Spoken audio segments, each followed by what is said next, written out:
मला असं वाटतं की देशाच्या राजकारणामध्ये जे काही चालू आहे ना ते सामान्य माणसांना काही आवडणार नाही असं चाललेलं आहे.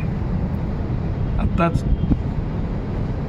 बंगालमध्ये तेच झालं, महाराष्ट्रात झालं होतं, इकडे आपमध्ये पण झालं. हे जे काय चालू आहे ते एकंदरीत जर तुम्ही पाहिलं तर लोकांनी ज्या लोकांना निवडून दिलं, जे मतदान केलं, ज्या पक्षाला केलं, ज्या पक्षाच्या विचारधारेला केलं, ज्या नेत्याला केलं, त्याच्या चिन्हांना केलं,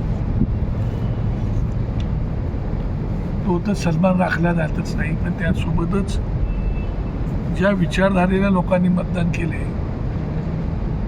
त्या विचारधारेचाही सन्मान राखला जात नाही. त्याच्यामुळे एक प्रकारे हा लोकांचाही अवमान आहे.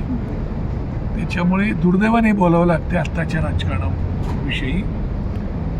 दुर्दैवाने जाणारे आहेत म्हणून घेणारे येत आहेत.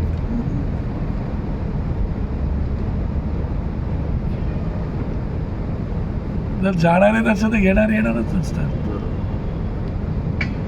आणि त्याच्यामुळे अशा प्रकारचा बाजार हा होतोय.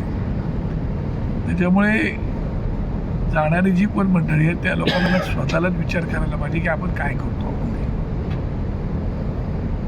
आणि आपल्याला भविष्यामध्ये राजकारणाला जर इथं फुल स्टॉप द्यायचा असेल तर काही विषय येत नाही. त्या शेवटी लोक बघत असतात.